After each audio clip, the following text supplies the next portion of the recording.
Hey slutty, so I'm back with another video. Sorry if I sound like bored or tired. I'm tired. I literally just woke up from a nap maybe like an hour ago and I'm still recovering. But yeah, I ain't got no new announcements or nothing. So I guess follow my Insta and follow my Twitter. If you ever want to keep up with me, can I talk? Yeah, and let's just get right into the shit show, yo. In January 2009, teenager Emily was a single mum caring for her son, Gabriel.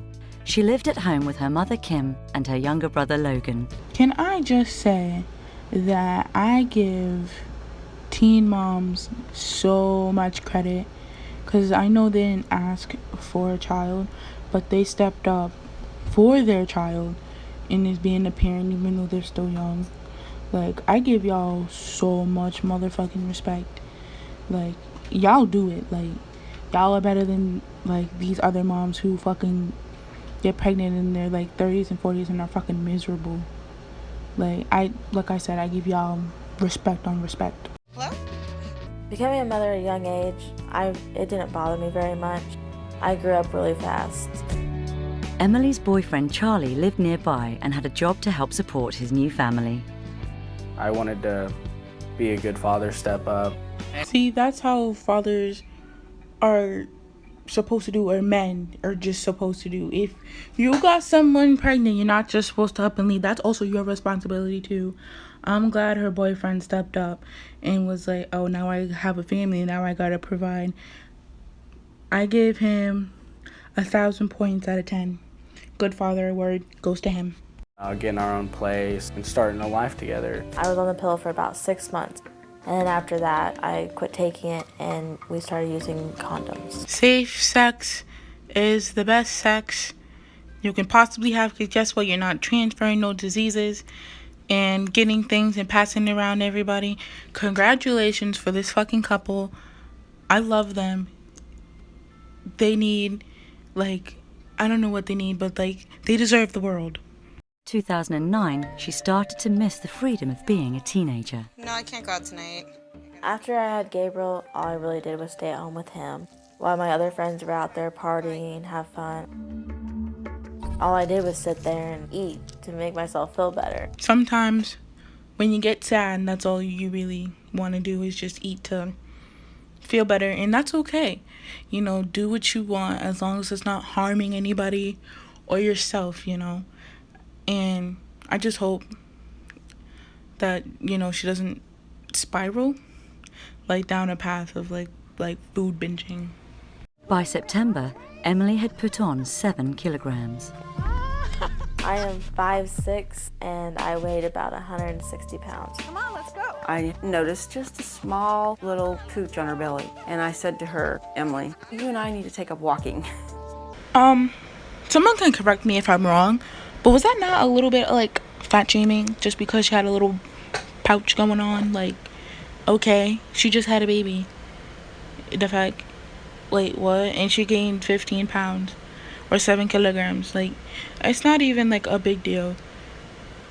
Like, I don't know. Someone tell me in the comments. But the exercise regime was short-lived.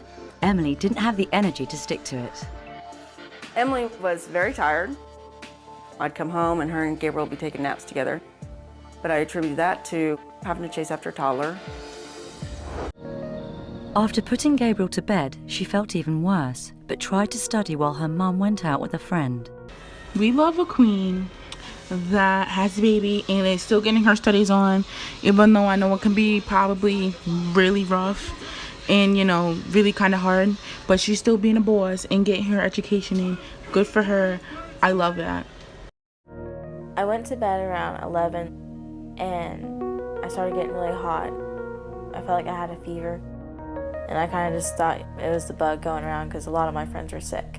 So I decided I was going to get in the shower and try to cool down. I'm pretty sure this was made before, you know, Miss Who's the Mo What's It came around.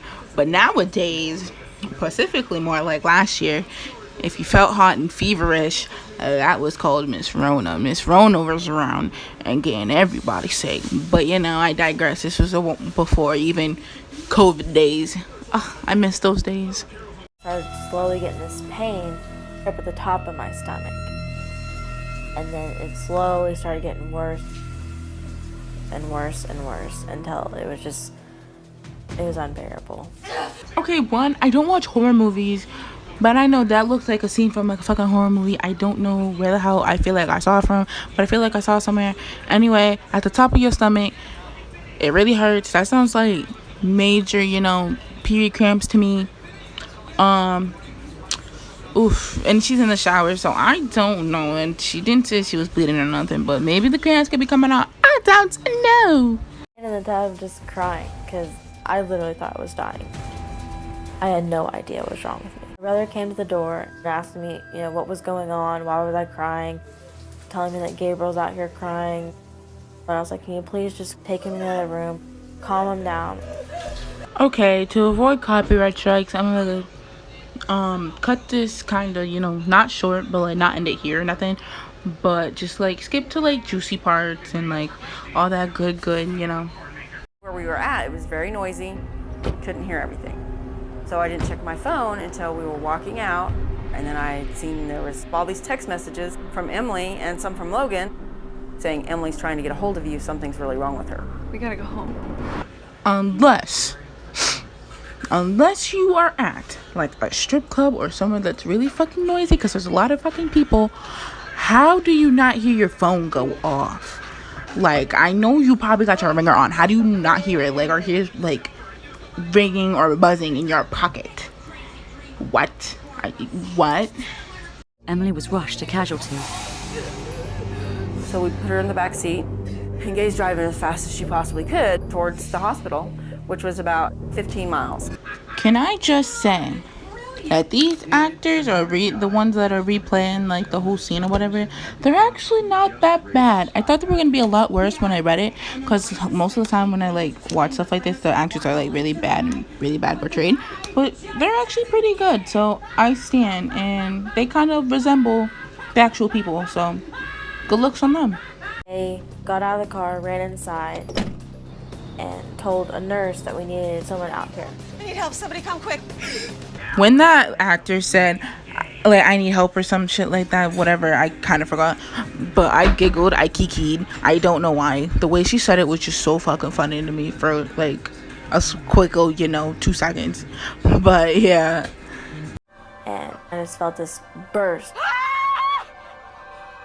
like this sudden like gush, and then I felt something like go down my leg. so when I first like watched that part, I was like, one, that's not good. 2, did you give birth to a fucking alien? Why do you feel something in your pants? But then, I read the title and it was like, well, yeah, that makes sense. It's not an alien baby. It just felt slimy and gross and like goo. I thought that was my appendix that just burst. Well, you see, I've had my appendix burst, but there was never something crawling in my fucking pants. Like, no, babe. No. If your appendix bursts, you feel it in your stomach. Like, it hurt like a bitch. But there's never anything crawling in your sweatpants. Or feeling anything slimy in your sweatpants. Or your pants. Or your shorts. Or whatever you're wearing. I could hear like a little tiny noise. I just was in shock. And she looks at me, her eyes are as big as saucers. I'll never forget the look on her face. I think I just had a baby. Throughout all of this, I'm wondering what the fuck is taking the nurses and doctors so long to get to the fucking car and come help this woman. Why did she just give birth in the car when they should have already been there? She's been in there for probably like 10 minutes at this point. What the hell? Had a baby. There was no pushing, there was nothing. Technically, I guess you could say there's some kind of pushing, but at the same time, there wasn't really any pushing. So, I don't know, that's kind of complicated. And she pulled back the towel. I looked down and there was a baby in my sweatpants. There we go. They said the title. We did it. Hooray. She just kept saying over and over and over, Mom, I didn't know. Mom, I didn't know. I was just shocked. I had no idea I was pregnant.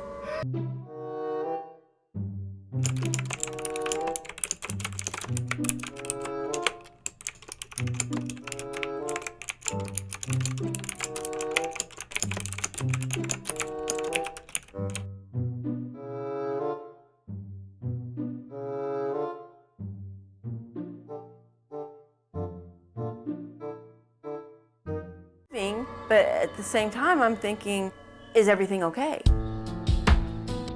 Right then, a doctor and 3 nurses just rushed out of the hospital. Well, it only took them a lifetime and a half to fucking come and get you, some service around here. Cause, how long were you actually out there? I'm guessing about anywhere between like 10 to like 20 minutes. That's a long time.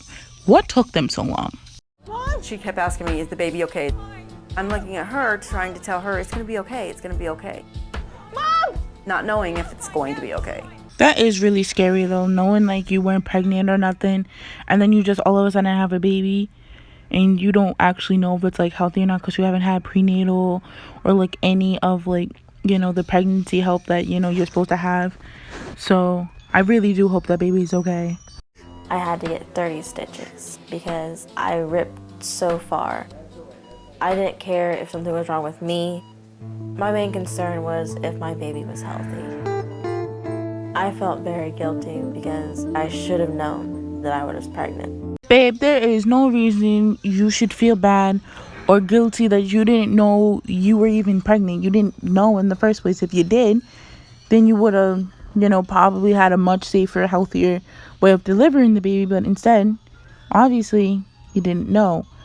So you can't put that on yourself. So don't. Hello? She was screaming, crying, frantic. I mean, it was so unexpected because we were using birth control. Who is going to tell Charlie that birth control is not always effective? Who's going to tell him? And who's going to tell him condoms are also not really that effective either? So you can get pregnant anytime. Someone please tell this man. After an hour, Emily was finally given news about the condition of her baby. Emily. Here he is. A beautiful, healthy baby boy. Woo! I'm so glad she had a healthy baby. And also, this is where I'm gonna leave it. So, because after this, they just kind of talk. So, hold on. Let me just go get a brand new frame. Okay, hi, I'm back. But anyway, yeah. So, I hope you guys enjoyed this video. It took me kind of a while to get this done because I was trying to like figure out what I was gonna do with it and how it was gonna play out. But it came out well. At least I think so. So let me know in the comments. Follow my Insta, follow my Twitter. If you ever want updates, just check one of those or check my stories. Half the time I'll just tell them my story. But anyway, I love you guys, and I'll see you when I post again.